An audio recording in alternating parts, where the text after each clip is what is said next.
Chers étudiantes et étudiants, nous voici maintenant à notre ultime leçon de ce module de mathématiques 1. Cette ultime leçon, la 25e, a pour titre intégrale généralisée. Alors, nous allons tout d'abord détailler un petit peu le sommaire de cette leçon pour comprendre grosso modo de quoi il s'agit. Alors, nous commencerons d'abord par faire ce que l'on appelle l'intégrale d'une fonction discontinue. Donc, c'est très important, on en reparlera. Alors, qu'est-ce que c'est qu'une intégrale convergente? Parce que là, maintenant, pour nous, c'est une notion nouvelle. Nous savons ce que c'est qu'une intégrale, mais qu'est-ce que cela signifie, une intégrale convergente? Pardon?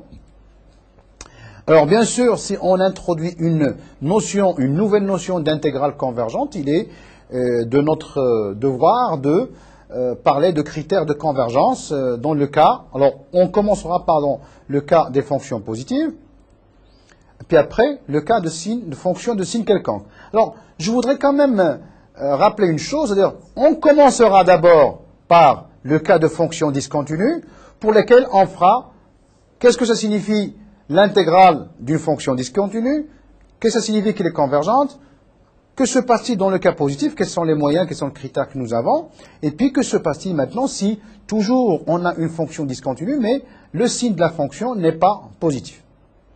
Ensuite, nous parlerons de l'intégration sur un intervalle non borné. De la même manière, critères dans le cas de fonction positive, puis cas de fonction positive, et enfin, que se passe-t-il dans le cas de fonction de signe quelconque. Donc, juste pour résumer un tout petit peu, ceci, nous allons travailler avec deux types d'intégration. Nous allons travailler avec des fonctions qui sont discontinues, mais sur un intervalle qui est borné. Nous allons travailler avec des fonctions, maintenant qui sont peut-être continues, mais surtout l'intervalle non borné. Alors, pourquoi ceci? Rappelez-vous, quand on avait défini la notion d'intégrale, ou l'intégration, nous avions insisté, et je dis insisté, mais j'ai insisté tellement de fois, à ce que tout doit se passer sur l'intervalle, vous voyez ici, A, B. A appartenant à R et B appartenant à R. Donc, j'avais insisté pour avoir deux nombres réels, bien sûr, finis, et l'intervalle est borné. Alors, avant de commencer, juste pour donner un petit peu une idée de pourquoi on s'intéresse au cas inverse. Si maintenant, je m'intéresse par exemple au cas, je dirais AB, comme ça signifie que j'ai des problèmes en petit b. Alors, exemple, si je prends 1 sur x, va être défini par exemple sur 0, par exemple, je dirais 1, je n'ai pas de problème en 1, j'ai des problèmes en 0. Bien sûr, je prendrai aussi 1 sur x moins 1, pour lesquels je n'aurai aucun problème en 0, mais j'aurai des problèmes en 1. Alors, petite remarque, pour unifier un petit peu les notations de ce cours-là, on ne va pas étudier des fonctions sur des intervalles du type AB ou A ici et non compris et B compris, ou A compris et B non compris. Vous savez que en multipliant par moins 1, l'intégrale de AB devient égale à l'intégrale de BA. Donc, pour plus de commodité, on s'intéressera à des intervalles de ce type-là. Ceci étant, on aura aussi des intervalles du type AB, tout simplement en faisant la multiplication par moins 1. Avant de finir un petit peu cette petite remarque, je peux aussi travailler sur des intervalles de type AB. Alors, pour les intervalles de type AB, comment va-t-on se ramener à ceci? J'ai ici A que j'ai enlevé, j'ai ici B que j'ai enlevé, je prends un C que je choisirai, tout dépend un petit peu de mon exercice ou de mon cas. Donc ici c'est C, je me ramènerai à AC et CB, et comme on le verra, à partir des relations de Chasles, on étudiera tout ce qui se passe sur AC, comme de cette manière-là, on étudiera tout ce qui se passe sur CB de cette manière-là, vous voyez, et bien sûr, on aura après l'information sur AB. Donc ça c'est, vous avez vu ici, prendre AB fermé borné, prendre le contraire, c'est d'abord soit enlever A, soit enlever B, soit enlever les deux. Mais il y a encore un autre cas, c'est le cas par exemple moins l'infini petit a, soit encore a plus l'infini, mais aussi, enfin, il y a plusieurs cas qui se ramènent toujours au même. Je prends par exemple a plus l'infini. Alors de la même manière que l'on avait fait tout à l'heure pour AB ouvert des deux côtés, ça c'est A, je prendrai un C, et donc je me ramènerai à A, C, et C plus l'infini. Donc, si vous voulez, la leçon que nous sommes en train de traiter maintenant, c'est de travailler sur des intervalles de ce type-là, et travailler sur des intervalles de ce type-là. Maintenant, par opération de, je dirais, relation de Charles, d'ailleurs, que l'on va énoncer, les cas, différents cas peuvent se ramener soit à l'un, soit à l'autre, soit à la somme des deux. Donc, ceci, c'est juste pour situer un petit peu les différents cas. Donc, vous voyez un petit peu que je commence par l'intégration sur un intervalle borné, hein, et puis ensuite, on fait après les intégrales de référence. Alors, comme je viens juste de le dire, hein, dans l'écrit, la notion d'intégrale a été introduite pour des fonctions continues sur un intervalle fermé borné. Donc vous voyez, c'est très important, fermé borné. Et donc maintenant, on peut donc envisager deux extensions de la notion d'intégrale définie au cas où la fonction n'est plus continue. Dire n'est plus continue, ça signifie j'enlève. Par exemple, 1 sur x, j'enlève 0. 1 sur x moins 1, j'enlève 1. Donc, si vous voulez, ça c'est le premier type d'extension quand on a énoncé un petit peu tout à l'heure. L'intervalle d'intégration n'est plus borné. Donc, vous voyez, je prends par exemple la fonction, si je fais ici intégrale de 0 à plus l'infini de la fonction x dx, hein, pour choisir, ici c'est une fonction très simple, mais bon, qu'est-ce que cela signifie? Je sais faire ça 0,1, je sais faire ça 0,2, c'est une fonction continue sur un fermé borné, il aura une primitive et tout ce que vous voulez, mais alors, que se passe-t-il si on a plus l'infini? Bon, intégration d'une fonction discontinue. Donc, pour l'instant, on enlève un point. Bien sûr, éventuellement, on peut enlever 2 points, quitte à utiliser la relation de Charles, que l'on en saura bien sûr. Si f est discontinu, on a un point C de AB, et admet en ce point une limite à droite et une limite à gauche, finie. Donc, ça signifie que au point C, j'ai des problèmes. Je peux couper l'intégrale AB en deux intégrales AC et intégrale de CAB. C'est-à-dire que la notion d'intégrale que nous ferons, en fait, en C, il n'y a plus de problème. Je garderai uniquement soit un problème en A et un problème en B. C'est pour juste situer un petit peu. Donc, par la suite, on ne considérera que le cas où la fonction devient infinie. Hein, pourquoi? Parce que, en une borne de l'intervalle d'intégration en B, par exemple. Alors, je voudrais aussi faire une remarque suivante avec une fonction qui est très simple. Si je prends sinus x sur x, alors a priori, cette fonction-là n'est pas définie en 0. Donc, a priori, je devrais dire 0, par exemple. Maintenant, 1, c'est le seul point où ce n'est pas défini. Alors, a-t-on vraiment un problème en 0?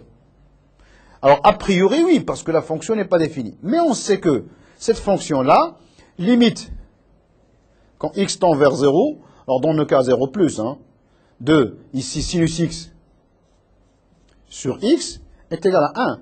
Donc, je ne travaillerai plus avec la fonction sinus x, mais je travaillerai avec la fonction g de x égale sinus x sur x, si x est supérieur à 0, inférieur ou égal à 1, et puis qui vaut 1 en x égale à 0.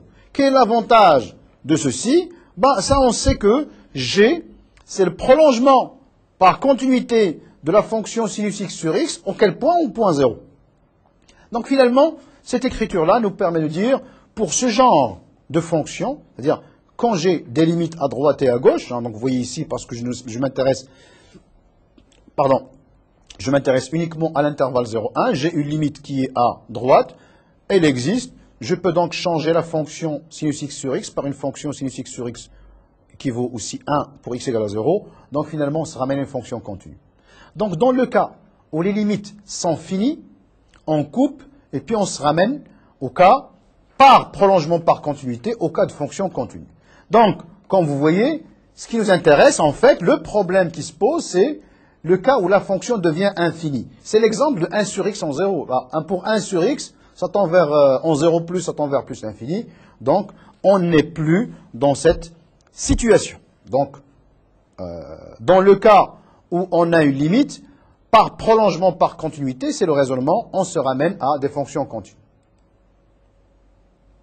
Notion d'intégrale convergente. Donc maintenant, on va dire, qu'est-ce que c'est qu'une intégrale convergente? Vous allez voir, chers étudiantes et étudiants, qu'en fait, cette notion-là n'est pas très difficile. C'est juste une manière d'étendre la notion de fonction d'une intégrale sur un fermé borné ou d'une fonction continue sur un domaine où ça ne marche pas. Donc on suppose ici que la fonction prend la valeur infinie. Vous voyez ici, je ne précise pas plus ou moins parce que ce qui m'intéresse, c'est le caractère infini. Donc ça peut être plus l'infini, ça peut être moins l'infini.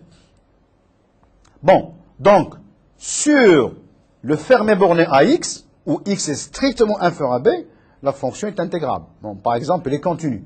Donc, j'ai le droit d'écrire la fonction phi de x, c'est intégrale de a à x de f de x dx. Donc, vous voyez, ce qui se passe, c'est que je prends finalement la primitive sur quel intervalle? Sur ax. On a le droit de le faire. Maintenant, j'ai défini cette primitive. Qu'est-ce que je cherche? Est-ce que cette primitive admet une limite quand x tend vers b? Alors, très vite, je prendrai la fonction intégrale de 0 à, je dirais, ax de dt sur 1 moins t.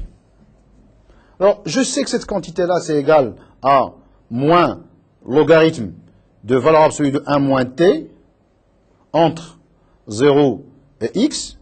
Donc, en x, donc ça va prendre la valeur moins logarithme de valeur absolue de 1 moins x. D'accord? Alors, question, est-ce que ce qui m'intéresse, donc, problème, intégrale de 0 jusqu'à 1 de dt sur t. Donc ici, 1 moins t, pardon. Donc ici, j'ai écrit pour x inférieur à 1. Pour x inférieur à 1.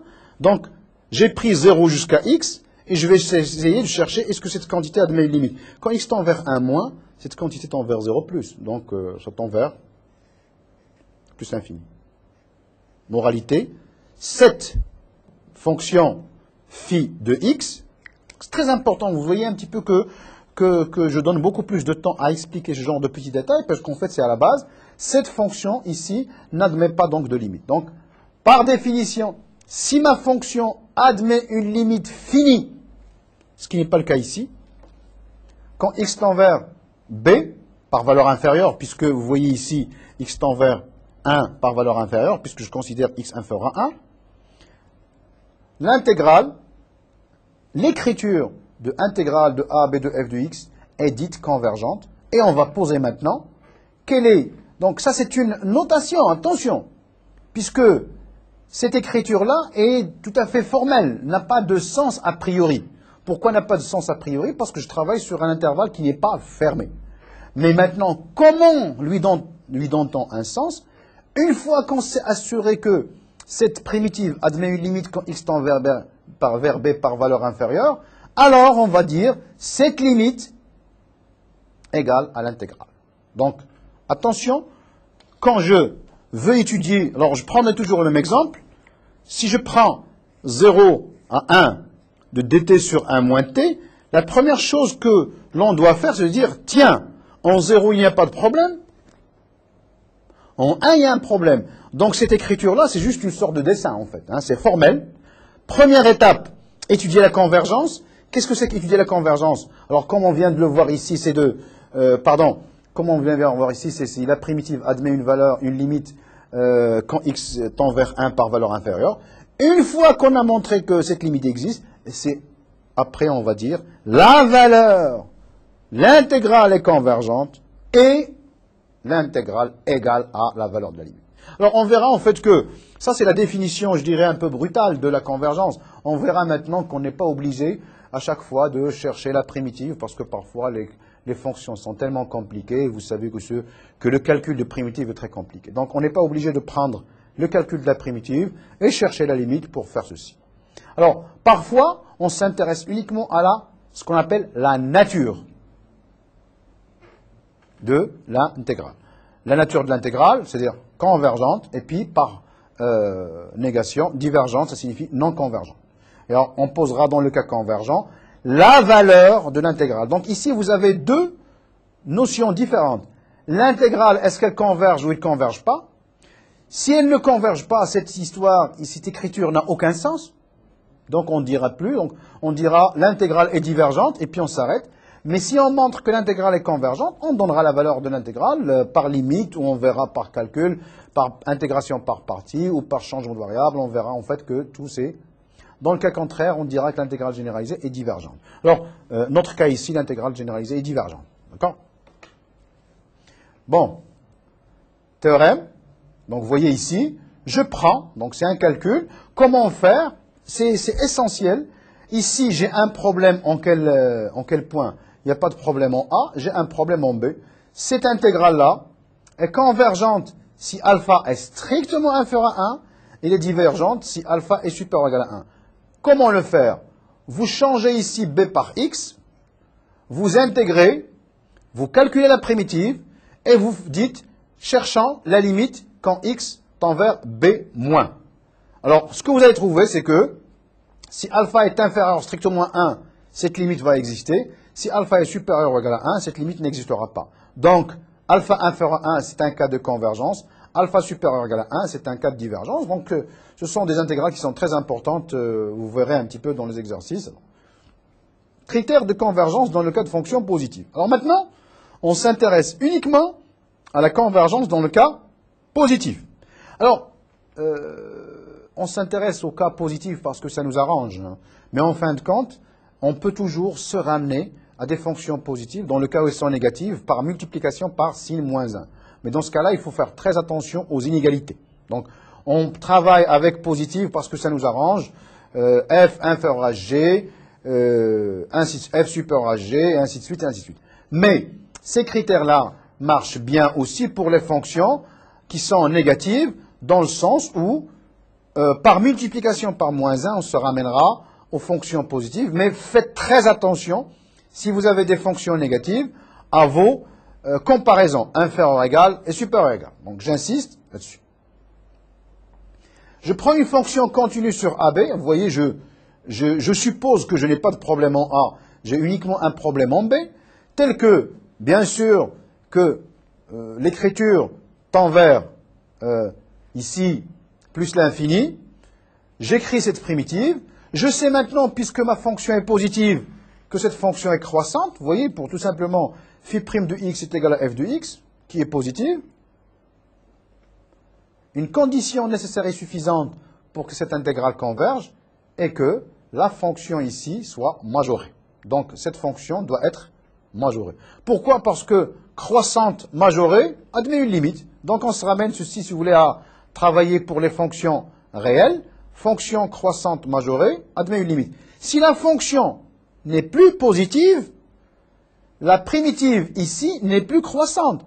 Même si elle est majorée, ce n'est plus une condition suffisante ou nécessaire pour que l'on puisse admettre une limite. Donc ici, pourquoi c'est intéressant? Le caractère de positivité entraîne un caractère de croissance avec laquelle on ajoute la majoration pour obtenir cette limite. Donc c'est juste, on se ramène à fonction croissante majorée, elle admet une limite, fonction croissante, qui n'est pas croissante majorée, on ne peut rien dire. Fonction bornée. Conséquence, maintenant, à partir de ceci, alors j'insiste, f doit être à valeur positive. Nous sommes toujours dans le cas de valeur positive, de fonction positive. G est à ta valeur positive. Si f est inférieur à g, on sait maintenant d'après les critères de comparaison sur les intégrales définies, vous voyez ici sur x, ça ne marche bien, l'intégrale de f de x dx sur ax est inférieure à cette intégrale, il en résulte que, vous voyez, la fonction majorante c'est g, intégrale de ax dx converge, alors ceci converge, donc si vous voulez la convergence, ça signifie celle-là admet une limite, si celle-là aussi diverge, alors celle-là aussi est divergente. Donc, on en déduit que, donc vous voyez une règle de comparaison, f inférieur ou égal à G, la convergence, bien sûr, j'insiste sur le caractère positif, la convergence de l'intégrale de G entraîne la convergence de l'intégrale de F, la divergence de l'intégrale de F entraîne la divergence de l'intégrale de G. G est le major, donc quand elle converge, F aussi ne peut être que majorée du point de vue primitif. Maintenant, si la plus petite n'est pas majorée, la plus grande non plus ne peut pas être majorée. À partir de là, nous montrons quelque chose de très important. Donc, je dirais que ces critères de comparaison avec inférieur ou égal et F équivalente à G sont très importantes. Pourquoi sont très importantes? Parce qu'en fin de compte, c'est, je dirais, à 90% des cas des fonctions positives, on les traite soit avec la règle de la comparaison ici inférieur ou égal, soit avec la règle de l'équivalence. Donc, si F est équivalente à G, bien sûr, où est-ce qu'on a problème? Bien sûr, l'équivalence c'est en petit b, alors les deux intégrales vont être de même nature. F, l'intégrale de F divergente entraîne que l'intégrale de G est divergente, l'intégrale de F convergente, l'intégrale de G est convergente. Alors pourquoi on montre ceci?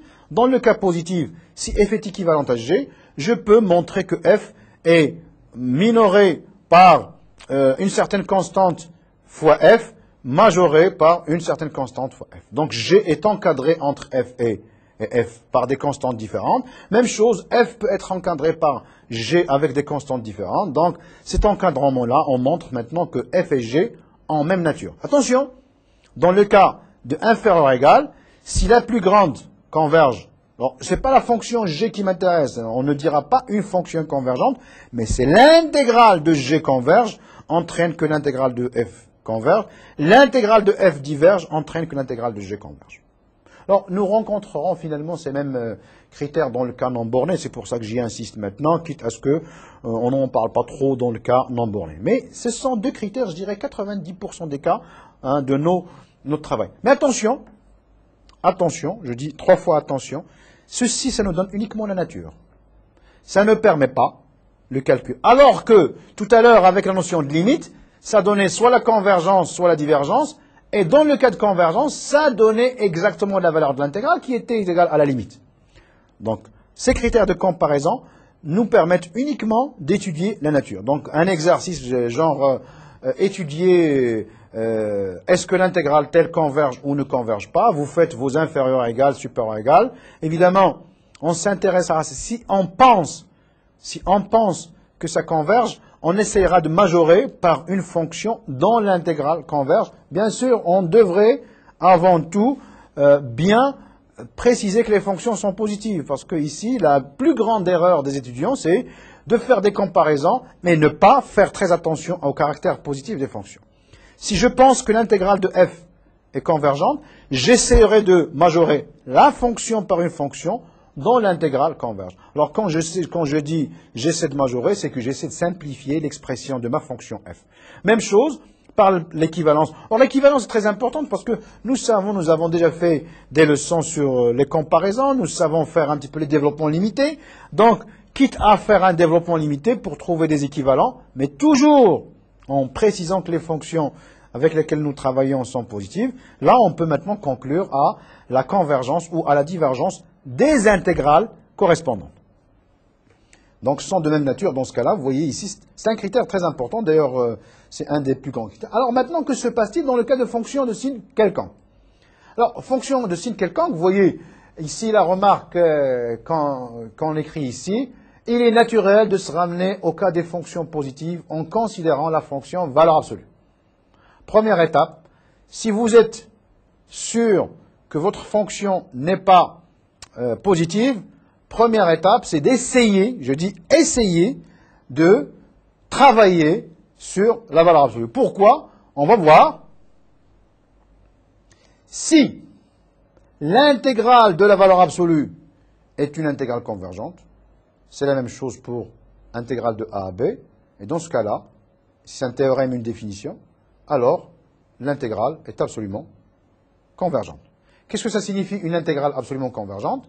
Une intégrale absolument convergente, c'est une intégrale dont la valeur absolue est convergente. L'avantage, c'est que j'aurai f qui n'est pas des signes quelconques, mais valeur absolue de f est positive. L'avantage maintenant, c'est quoi? Je prendrai valeur absolue de f. J'essaierai de majorer par une fonction positive. J'essaierai de faire les équivalents. Donc, je montrerai, donc vous voyez, je parle au conditionnel, que l'intégrale de la valeur absolue de f est convergente. Là, je suis assuré que absolument convergente, donc très important. Je vais écrire ça comme ça.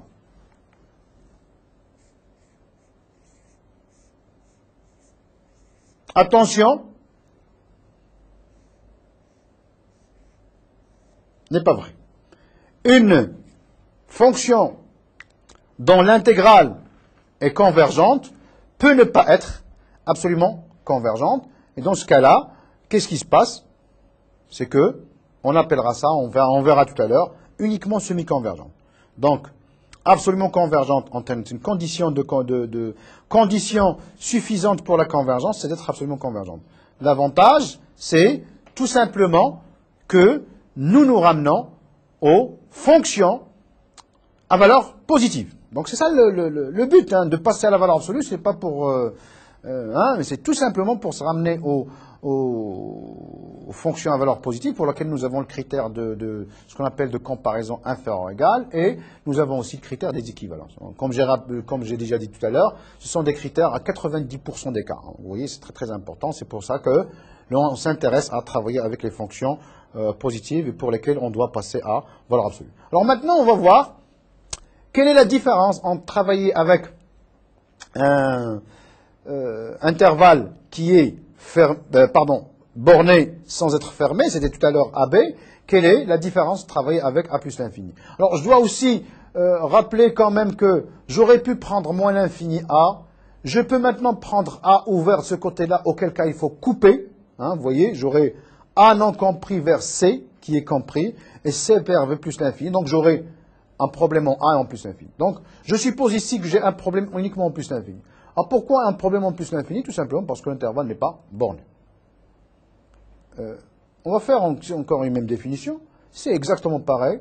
Je prends une fonction continue, je prends un x qui est supérieur à A, j'ai une primitive, et je vais chercher si cette fonction admet une limite. Maintenant, au lieu, tout à l'heure, on avait dit tend vers B moins, ici tend vers plus l'infini. Si cette fonction primitive admet une limite en plus l'infini, on dira que l'intégrale de A plus l'infini va être convergente et, donc, comme je l'ai dit tout à l'heure, la nature, de cette intégrale est donc convergente.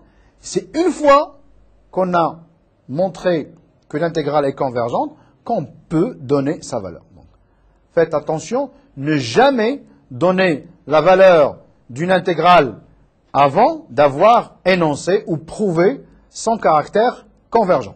Donc, en même temps, le fait d'admettre une limite, ça me donnera le caractère convergent et en même temps. Donc, vous voyez ici, ça, je peux théoriquement, par l'étude de cette limite, avoir la valeur de l'intégrale. Dans le cas contraire, elle est dite divergente. Alors, comme tout à l'heure, on avait pris fonction pour voir une fonction qui avait un problème Alors, je suppose ici quand même que A est positif. Hein. Je suppose que A est positif pour ne pas avoir des problèmes en 0 en plus. Donc, ce A-là est positif. Alors, qu'est-ce qu'on démontre? Ça, c'est un exercice que vous pouvez facilement faire par ce critère, par cette définition. Vous prenez de A plus l'infini de dx sur x alpha, vous calculez la primitive et vous dites, maintenant que se passe-t-il si le grand X qu'il y avait ici tend vers plus l'infini. Alors on montre que si alpha est strictement supérieur à 1, on a un cas de convergence. Si alpha est inférieur inférieur ou égal à 1, c'est un cas de divergence. Alors, il me vient ici maintenant, dans mon esprit, de dire, tiens, et que se passe-t-il pour cette intégrale-là? Alors, que se passe-t-il pour cette intégrale-là? Alors, cette intégrale-là, je remarque que j'ai des problèmes en plus l'infini, c'est le caractère non borné, mais en 0, j'ai le problème de définition. Donc, en fait, ça se ramène à étudier deux intégrales, 0 jusqu'à 1, pour signifier problème en 0, et puis 1 jusqu'à l'infini. Qu'est-ce que vous remarquez? En 0, j'avais besoin que alpha soit strictement inférieur à 1. En plus l'infini, j'ai besoin que alpha soit strictement inférieur à 1. On remarque que cette intégrale-là, Si jamais elle marche, c'est l'étude de cette intégrale et de cette intégrale. Alors, dans ce cas particulier, je précise dans ce cas particulier, si celle-là est convergente, celle-là est divergente, si celle-là est divergente, celle-là est convergente. Donc, en fait, on verra que cette intégrale-là est toujours divergente. Mais ça, c'est un cas particulier. Dire qu'on a un problème en 2 points, dire qu'elle est convergente, si seulement si les deux, je dis si seulement si les deux en même temps. L'une converge, l'autre diverge, automatiquement divergence. Les deux divergent, automatiquement divergence. Donc, de la même manière, ici. D'accord? Bon, maintenant, ça c'est ce qu'on appelle les intégrales de Riemann, donc c'est le même style que tout à l'heure. Alors, critères de convergence. Alors, les résultats ici vont être comparables à ceux de la première partie et se déduisent de la même manière. C'est-à-dire que, qu'est-ce que j'aurai? J'aurai la majoration de la fonction phi de ici phi de x. Le caractère positif est très important. Cette fonction va être donc, quand je prends x ici, la fonction va être croissante. Donc, pour qu'elle puisse admettre une limite, il faut qu'elle soit majorée. Donc, le caractère positif entraîne que la primitive est croissante. Une condition nécessaire et suffisante d'existence de la limite, c'est qu'elle soit majorée. Donc, maintenant, de la même manière, bien sûr, je dois ici insister et dire que f est positive. D'accord? Donc, si je majore, donc je vais l'écrire ici, 0 inférieur à f inférieur à g. Parfois, on n'a pas besoin que ce soit valable partout, mais uniquement au voisinage de plus l'infini. Donc, c'est une condition locale. Alors, si l'intégrale de la plus grande converge, alors l'intégrale de la plus petite diverge.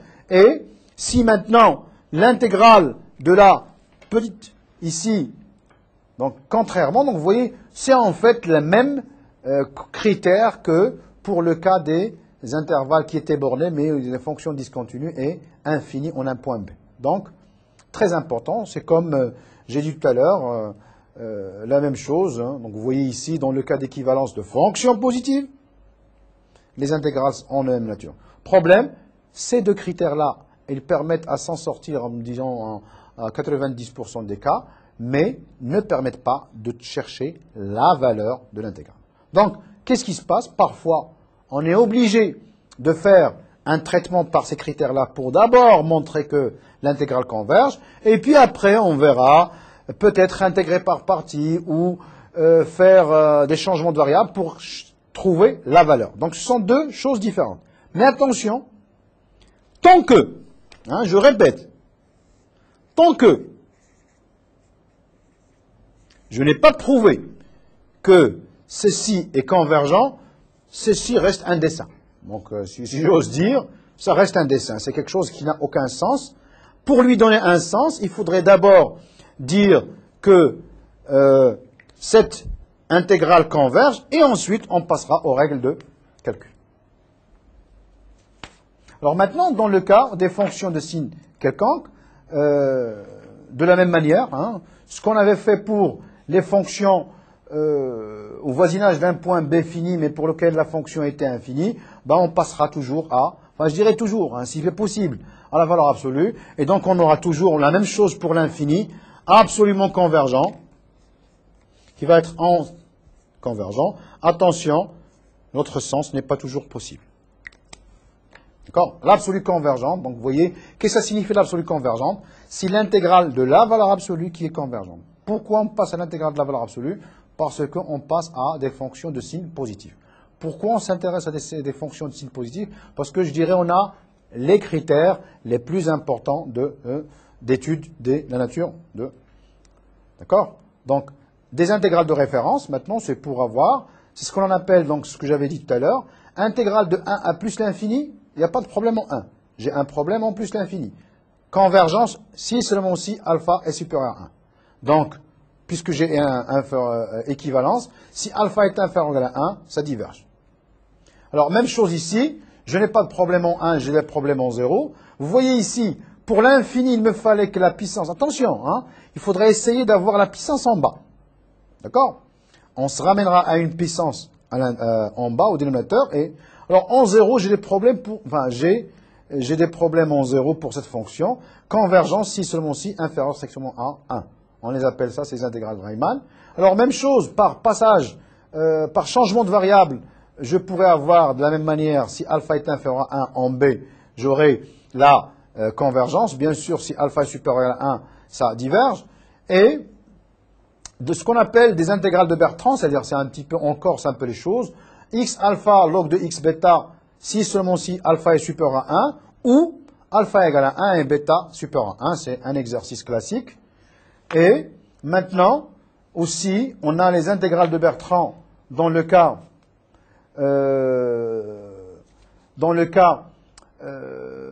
si vous voulez, nombre fini ici, hein, donc ici c'est aux bornes de plus l'infini, ici c'est aux bornes de 0, ça converge si seulement si alpha est inférieur à 1, ou sinon alpha égale à 1, bêta supérieur à 1.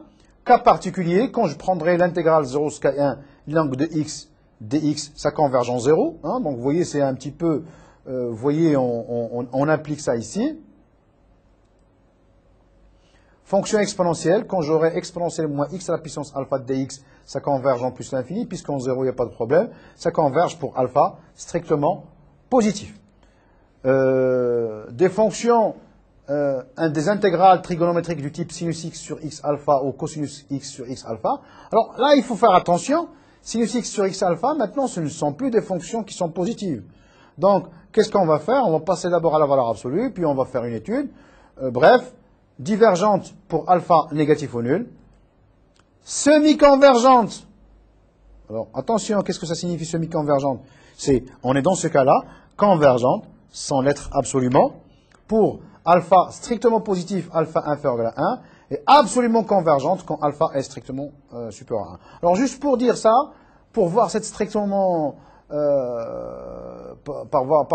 voir cette absolue convergente, je prendrai la fonction sinus x sur x alpha en valeur absolue et les majorer par 1 sur x alpha.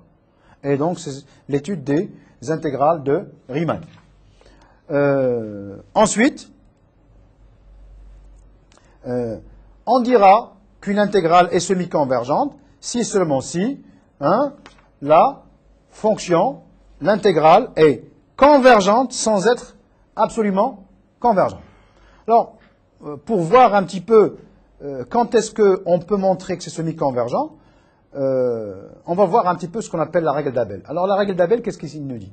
Je prends deux fonctions qui vont toujours de AB dans R, hein, donc vous voyez, bon, ça signifie qu'il y a des problèmes uniquement en B, des applications continues vérifiant. Les fonctions F, la première, une des deux, hein, donc ici je spécifie que c'est F, est positive, décroissante, tend vers 0 en B. Positive, décroissante, tend vers 0 en B. Il existe un certain cas strictement positif, tel que, pour l'autre fonction, j'arrive à majorer indépendamment de U et V, ceci.